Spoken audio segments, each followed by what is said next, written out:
नमस्कार मित्रों, आज हम बात करेंगे कि रेवती नक्षत्र के 4 चरणों में बुध का क्या फल होगा। मित्रों, यदि आपकी जन्म कुंडली में बुध रेवती नक्षत्र में बैठे हैं तो क्या फल होगा, आइए हम जान लेते हैं। मित्रों, यदि आपकी जन्म कुंडली में बुध रेवती नक्षत्र के प्रथम चरण में बैठे हैं तो ऐसा व्यक्ति दिखने में सुंदर होता है, यानी कि आकर्षक दिखने वाला, अच्छा दिखने वाला होता है। और ये लोग सुरुचिपूर्ण व्यक्तित्व वाले होते हैं, यानी कि अपनी रुचि के अनुसार, अपने मन के अनुसार काम करने वाले होते हैं। इनका जो कुछ मन करता है ये लोग वही करने वाले होते हैं। लेकिन ये लोग ऐसा काम करते हैं जो दूसरों को भी अच्छा ही लगता है, यानी कि ये लोग करते तो अपने मन से हैं लेकिन इनके द्वारा किए हुए काम दूसरों को भी अच्छे लगते हैं।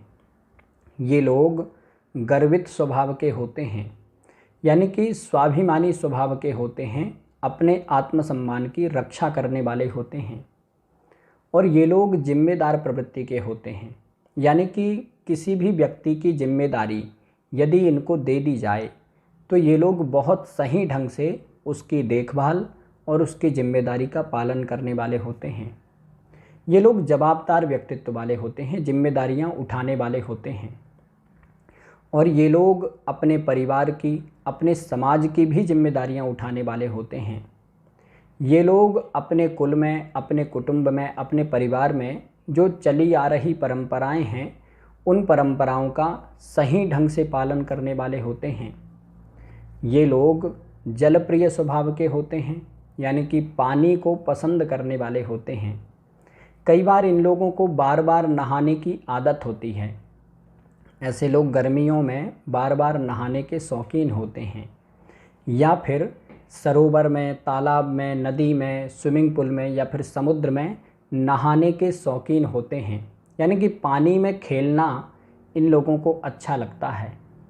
और ये लोग जलीय वस्तुओं से लाभ प्राप्त करने वाले भी होते हैं, यानी कि पानी से उत्पन्न होने वाली चीज़ें या फिर पानी से संबंधित चीज़ों से फ़ायदा प्राप्त करने वाले होते हैं।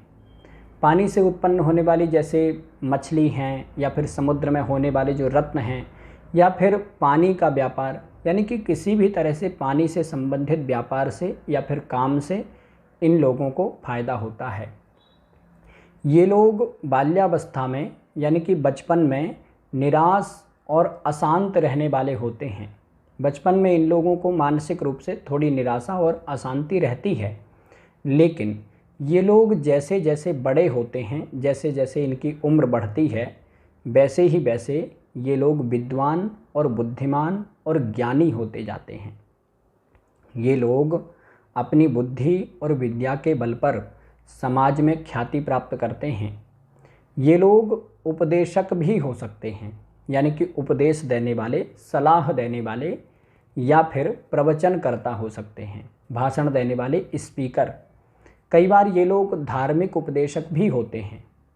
और ये लोग दार्शनिक स्वभाव के होते हैं, आध्यात्मिक स्वभाव के होते हैं, यानी कि किसी भी चीज़ की, किसी भी विषय के जड़ तक जाने की इनकी आदत होती है। कोई भी चीज़ को गहराई से जानने की कोशिश करते हैं। और ये लोग अपने जीवन के अंतिम पड़ाव में बहुत ज़्यादा आध्यात्मिक और दार्शनिक स्वभाव के हो जाते हैं। मित्रों, यदि जन्म कुंडली में बुध रेवती नक्षत्र के दूसरे चरण में बैठे हैं तो ऐसा व्यक्ति दिखने में सुंदर होता है, यानी कि अच्छा दिखने वाला होता है, आकर्षक दिखने वाला होता है। और ये लोग विद्वान ज्ञानी होते हैं, यानी कि किसी न किसी एक विषय के अच्छे जानकार होते हैं, अथवा बहुत सारे विषयों की थोड़ी थोड़ी जानकारी रखने वाले होते हैं। लेकिन ये लोग वृथा गर्व करने वाले होते हैं, यानी कि कभी कभी ये लोग अचानक से किसी बात पर अभिमान करने वाले होते हैं। वैसे ये लोग हमेशा तो अच्छे स्वभाव के होते हैं, लेकिन कभी कभी अचानक से किसी बात को लेकर के घमंड करने लगते हैं, किसी बात को लेकर के अभिमान करने लगते हैं। ये लोग फिक्रमंद स्वभाव के होते हैं, यानी कि दूसरों की फिक्र करने वाले होते हैं। और जिम्मेदार स्वभाव के होते हैं, कोई भी जिम्मेदारी का सही ढंग से पालन करने वाले होते हैं। ये लोग थोड़े जल्दबाज स्वभाव के भी होते हैं, यानी कि किसी भी काम में जल्दबाजी दिखाने वाले होते हैं। कोई भी काम है तो इनको लगता है कि अभी तुरंत होना चाहिए, लेकिन धीरे धीरे जैसे जैसे ये लोग बड़े होते हैं वैसे ही वैसे ये लोग धैर्यवान और क्षमावान हो जाते हैं। यानी कि जैसे जैसे इनकी उम्र बढ़ती है वैसे ही वैसे इनका धैर्य और इनकी क्षमा बढ़ती जाती है। ये लोग बड़े होकर के दूसरों को माफ़ करने वाले होते हैं, दूसरों को क्षमा करने वाले होते हैं, दूसरों की गलतियों पर ज़्यादा ध्यान नहीं देते और ये लोग बड़े होकर के धैर्यवान भी हो जाते हैं। ये लोग कार्य समर्थ होते हैं, यानी कि कोई भी काम हो, कितना भी कठिन काम हो, लेकिन ये लोग काम में डटे रहते हैं। कोई भी काम हो तो इनको पता होता है, इनके अंदर ऐसा विश्वास होता है कि हम ये काम कर लेंगे। ये लोग वीर और साहसी स्वभाव के होते हैं, यानी कि जल्दी से किसी से डरते नहीं हैं। कोई भी समस्या हो, कोई परेशानी हो या फिर कोई व्यक्ति हो, ये लोग डट करके सामना करने वाले होते हैं। ये लोग साधु स्वभाव के होते हैं, यानी कि अच्छे स्वभाव के होते हैं, समाज में ज़रूरतमंदों की सहायता करने वाले होते हैं।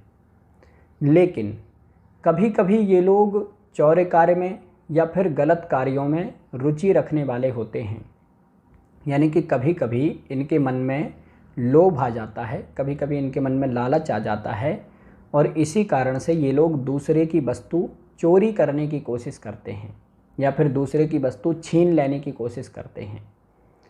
अथवा ये लोग कई बार अपने लोभ या लालच के कारण या फिर अपने सुख के कारण गलत कार्यों में रुचि रखने वाले होते हैं, किसी न किसी गलत कार्य में फंस जाते हैं। लेकिन चोरी करना या फिर गलत काम करना इन लोगों का स्वभाव नहीं होता है, तो ये लोग जल्दी ही इस तरह के गलत कार्यों को छोड़ भी देते हैं, फिर ये लोग अच्छे स्वभाव के हो जाते हैं। मित्रों, यदि जन्म कुंडली में बुध रेवती नक्षत्र के तीसरे चरण में बैठे हों तो ऐसा व्यक्ति दिखने में सुंदर होता है, यानी कि अच्छा दिखने वाला होता है, आकर्षक दिखने वाला होता है और ये लोग विद्वान ज्ञानी होते हैं, यानी कि किसी न किसी एक विषय के अच्छे जानकार होते हैं अथवा बहुत सारे विषयों की थोड़ी थोड़ी जानकारी रखने वाले होते हैं। लेकिन ये लोग वृथा गर्व करने वाले होते हैं, यानी कि कभी कभी ये लोग अचानक से किसी बात पर अभिमान करने वाले होते हैं। वैसे ये लोग हमेशा तो अच्छे स्वभाव के होते हैं, लेकिन कभी कभी अचानक से किसी बात को लेकर के घमंड करने लगते हैं, किसी बात को लेकर के अभिमान करने लगते हैं। ये लोग फिक्रमंद स्वभाव के होते हैं, यानी कि दूसरों की फिक्र करने वाले होते हैं और जिम्मेदार स्वभाव के होते हैं, कोई भी जिम्मेदारी का सही ढंग से पालन करने वाले होते हैं। ये लोग थोड़े जल्दबाज स्वभाव के भी होते हैं, यानी कि किसी भी काम में जल्दबाजी दिखाने वाले होते हैं। कोई भी काम है तो इनको लगता है कि अभी तुरंत होना चाहिए, लेकिन धीरे धीरे जैसे जैसे ये लोग बड़े होते हैं वैसे ही वैसे ये लोग धैर्यवान और क्षमावान हो जाते हैं। यानी कि जैसे जैसे इनकी उम्र बढ़ती है वैसे ही वैसे इनका धैर्य और इनकी क्षमा बढ़ती जाती है। ये लोग बड़े होकर के दूसरों को माफ़ करने वाले होते हैं, दूसरों को क्षमा करने वाले होते हैं, दूसरों की गलतियों पर ज़्यादा ध्यान नहीं देते और ये लोग बड़े होकर के धैर्यवान भी हो जाते हैं। ये लोग कार्य समर्थ होते हैं, यानी कि कोई भी काम हो, कितना भी कठिन काम हो, लेकिन ये लोग काम में डटे रहते हैं। कोई भी काम हो तो इनको पता होता है, इनके अंदर ऐसा विश्वास होता है कि हम ये काम कर लेंगे। ये लोग वीर और साहसी स्वभाव के होते हैं, यानी कि जल्दी से किसी से डरते नहीं हैं। कोई भी समस्या हो, कोई परेशानी हो या फिर कोई व्यक्ति हो, ये लोग डट करके सामना करने वाले होते हैं। ये लोग साधु स्वभाव के होते हैं, यानी कि अच्छे स्वभाव के होते हैं, समाज में ज़रूरतमंदों की सहायता करने वाले होते हैं। लेकिन कभी कभी ये लोग चौरे कार्य में या फिर गलत कार्यों में रुचि रखने वाले होते हैं। यानी कि कभी कभी इनके मन में लोभ आ जाता है, कभी कभी इनके मन में लालच आ जाता है और इसी कारण से ये लोग दूसरे की वस्तु चोरी करने की कोशिश करते हैं या फिर दूसरे की वस्तु छीन लेने की कोशिश करते हैं। अथवा ये लोग कई बार अपने लोभ या लालच के कारण या फिर अपने सुख के कारण गलत कार्यों में रुचि रखने वाले होते हैं, किसी न किसी गलत कार्य में फंस जाते हैं। लेकिन चोरी करना या फिर गलत काम करना इन लोगों का स्वभाव नहीं होता है, तो ये लोग जल्दी ही इस तरह के गलत कार्यों को छोड़ भी देते हैं, फिर ये लोग अच्छे स्वभाव के हो जाते हैं। मित्रों, यदि जन्म कुंडली में बुध रेवती नक्षत्र के चौथे चरण में बैठे हैं तो ऐसा व्यक्ति दिखने में सुंदर होता है, यानी कि आकर्षक दिखने वाला, अच्छा दिखने वाला होता है। और ये लोग सुरुचिपूर्ण व्यक्तित्व वाले होते हैं, यानी कि अपनी रुचि के अनुसार, अपने मन के अनुसार काम करने वाले होते हैं। इनका जो कुछ मन करता है ये लोग वही करने वाले होते हैं।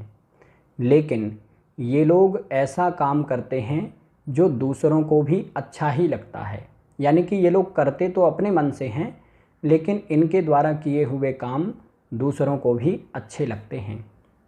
ये लोग गर्वित स्वभाव के होते हैं, यानी कि स्वाभिमानी स्वभाव के होते हैं, अपने आत्मसम्मान की रक्षा करने वाले होते हैं। और ये लोग जिम्मेदार प्रवृत्ति के होते हैं, यानी कि किसी भी व्यक्ति की जिम्मेदारी यदि इनको दे दी जाए तो ये लोग बहुत सही ढंग से उसकी देखभाल और उसकी जिम्मेदारी का पालन करने वाले होते हैं। ये लोग जवाबदार व्यक्तित्व वाले होते हैं, जिम्मेदारियां उठाने वाले होते हैं। और ये लोग अपने परिवार की, अपने समाज की भी जिम्मेदारियां उठाने वाले होते हैं। ये लोग अपने कुल में, अपने कुटुंब में, अपने परिवार में जो चली आ रही परंपराएं हैं उन परंपराओं का सही ढंग से पालन करने वाले होते हैं। ये लोग जलप्रिय स्वभाव के होते हैं, यानी कि पानी को पसंद करने वाले होते हैं।